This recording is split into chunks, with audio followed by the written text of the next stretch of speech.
화제의 사건과 사회 현안을 인물을 통해 조명하는 시간 피플입니다. 가출 청소년들을 임시 보호하는 쉼터가 오히려 청소년들을 거리로 몰고 있다는 지적입니다. 쉼터에 입소하기 위해서는 부모의 동의가 필요한데 부모의 학대로 거리로 나온 청소년들이 적지 않기 때문인데요. 이번 주 피플에서는 여성가족부가 운영하는 가출 청소년 쉼터 입소 절차의 문제점에 대해 조명합니다. 조나리 기자가 청소년 주거권 네트워크원의 정찬송 활동가를 만났습니다.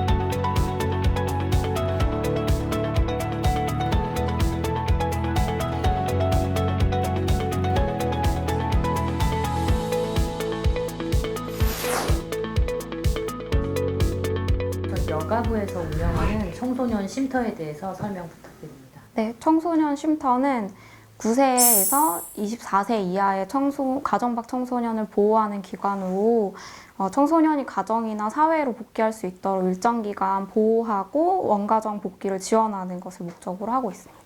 청소년 쉼터는 지금 현재 전국에 136개 정도 운영이 되고 있는 것으로 알고 있고요.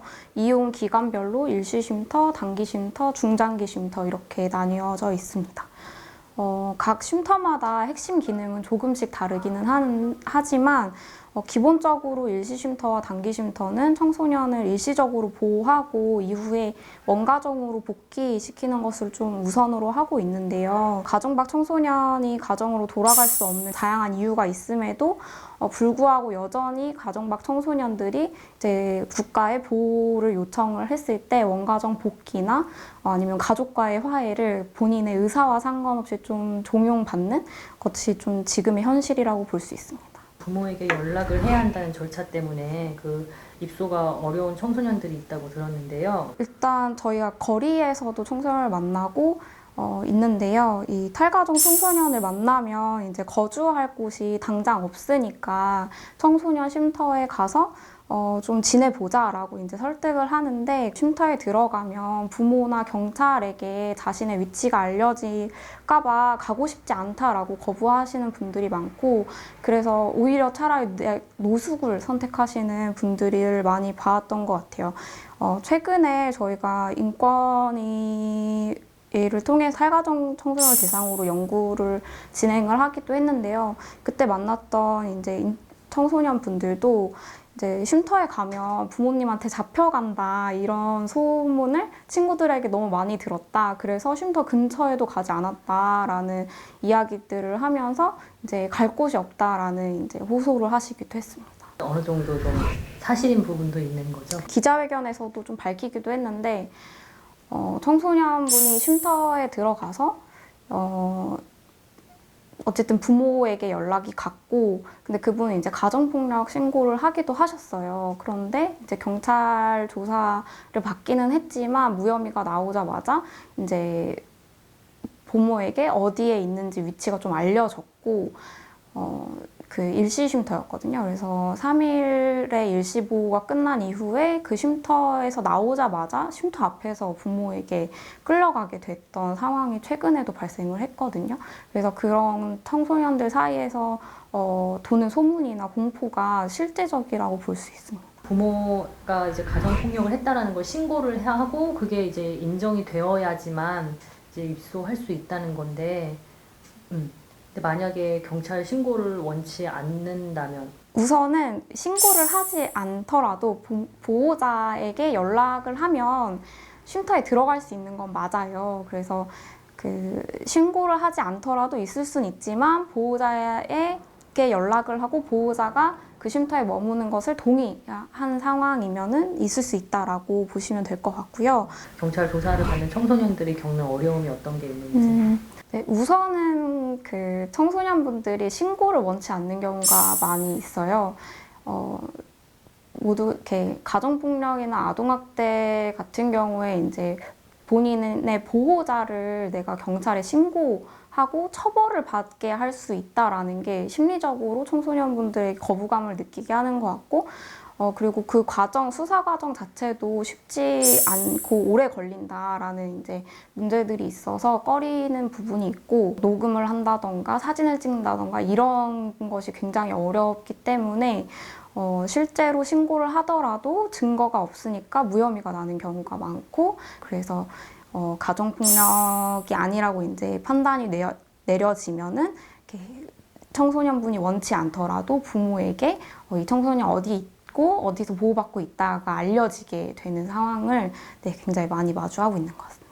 경찰 조사가 진행될 때까지는 이제 며칠이고 쉼터에 있을 수 있는 거잖아요. 이용 기간별로 쉼터가 나눠져 있어서 이제 일시 쉼터로 들어간 경우에는 최대 7일이어서 7일까지 보호를 받고 다시 나왔다가 다시 들어가고 이런 방식이 될 것 같고요. 좀 더 뭐 조사가 길어져서 연계를 만약에 단기로 간다고 하더라도 단기도 이제 3개월까지 지낼 수 있고 연장이 가능하긴 하지만 그렇게 이용 기간이 좀 있다라고 보시면 될 것 같아요. 일시하고 단기하고 장기가 어떤 케이스로 좀 구분이 되는 건지 알 수 있을까요? 일단 지침상으로는 일시 같은 경우에 노숙 청소년들, 거리를 배회하는 청소년들 대상으로 하고 있고, 단기의 경우 가정 밖으로 좀 나왔다라고 판단되는 이들, 중장기는 이제 나왔지만 이제 집으로 좀 돌아가기 어려워서 장기적으로 보호가 필요한 이들 이렇게 나누고 있다고 알고 있는데, 사실 크게 이용하시는 분들이 많이 다르진 않고, 일시나 단기 같은 경우에는 청소년분들이 직접 가서 입소하고 싶다 이렇게 하면은 입소가 가능한 것으로 알고 있고요. 근데 다만 중장기 같은 경우에는 이렇게 단기나 다른 기관들을 통해서 좀 연계해서 많이 들어오는 차이가 조금 있죠. 네. 보통 학교 문제보다는 가정 문제 때문에 가출을 하는 경우가 많을 것 같다는 생각이 드는데, 가출 청소년들의 가출 원인에 대해서 혹시 뭐 알고 계신 게 있다면 어떤지 좀 궁금하거든요. 우선 사실 가정밖 청소년에 대한 정확한 통계가 없는 것이 좀 현실이고요. 그럼에도 불구하고 좀 유사한 통계 자료들을 좀 보면 이제 여성가족부에서 2024년에 발표한 청소년 통계에 보면은 1년 이내에 가출을 경험한 청소년이 지금 재학 중인 청소년은 10만 5천 명 정도로 추산을 하고 있고요. 근데 많은 가정밖 청소년 분들이 거처가 명확하게 있지 않다 보니까 탈학교를 하시는 부분들도 많거든요. 그래서 비재학 중인 이제 청소년분들까지 합치면 그 규모가 상당할 것이라고 훨씬 더 클 거라고 이제 파악하고 있고요. 2022년에 여성가족부에서 조사한 또 통계를 또 보면은 청소년 쉼터나 자립지원관을 이용하는 청소년 중에 보호자에게 신체적인 폭력이나 위협을 느낀 경우가 70%가 넘는다라고 나와 있어요. 그리고 보호자의 폭언을 받았던 비율도 72% 정도로 이제 응답을 하셨고요. 탈가정 이유로 꼽히는 가장 큰 이유가 가족 내 문제에 있다고도 응답을 주셔서 이제 가족과의 갈등이 70%, 가정 폭력이라고 부를 수 있는 것이 49.9%라고 이제 응답을 하고 있어서 명백하게 가정에서의 갈등 문제로 탈가정을 한다라고 보시면 될 것 같아요. 부모에게 연락을 취하는 건 이제 청소년에게 얘기를 할 거잖아요. 근데 만약에 거기서 끝까지 청소년이 원하지 않는다고 하면은 뭐 나가야 되는 건가요? 바로 나가지는 않고요.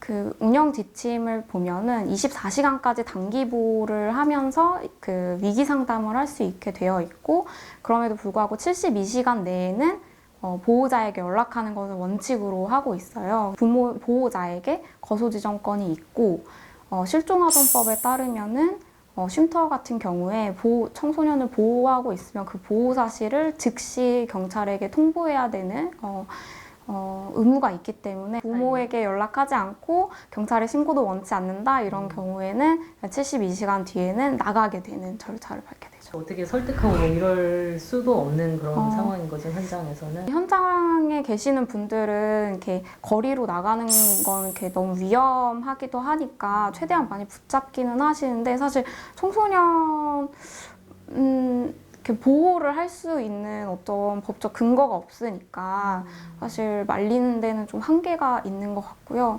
근데 무엇보다 근데 정말 이상한 건 어쨌든 거리 가정 밖 청소년분들을 보호하기 위한 기관인데 부모에게 연락을 이렇게 하고 안 하고가 보호의 유무를 결정한다는 것이 굉장히 지금 이상한 현실이라고 생각하고 있습니다. 실종 아동법 손본다는 그런 얘기가 네. 있었잖아요. 그게 어떤 부분인지 좀 설명 부탁드립니다. 실종 아동의 경우 이제 청소년의 의사에 반해서 어떤 그런 약취 유인 뭐 이런 것들이 일어날 것을 우려해서 만들어진 법이기도 하잖아요. 쉼터 같은 경우에 청소년분들이 자발적으로 입소를 했고 자발적으로 국가의 보호를 요청한 경우인 거잖아요. 고려해서 청소년 쉼터는 신고 의무 대상에서 좀 제외하는 방안을 만들 수 있다라고 생각을 하는 거고 다만 이런 경우에 청소년의 의사에 반하는 입소가 일어나지 않도록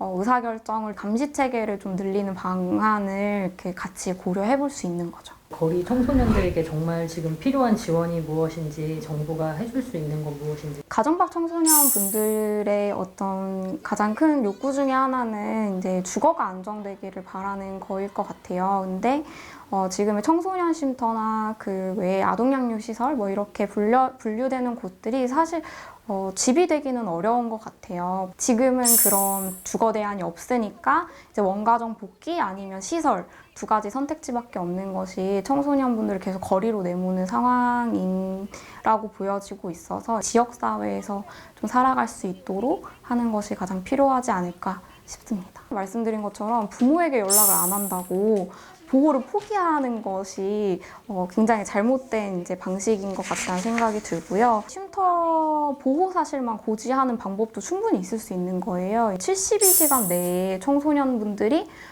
본인이 어디에서 있을지 그리고 보호자를 신고할지 말지 이런 것들을 다 모두 결정해야 되는 상황인 거잖아요. 보호 시간을 좀 늘리는 방향을 고민해야 되지 않을까 싶습니다. 바로 원가정 복귀를 이제 종용하기보다 서로의 좀 보호자와 청소년의 의사를 좀 조율할 수 있는 방안들을 좀 많이 만들고 그런 창구를 공적 창구로 만들어서 이제 청소년의 원가정 복귀 여부나 시점을 좀 결정할 수 있도록 보호하는 것도 필요한 것 같습니다.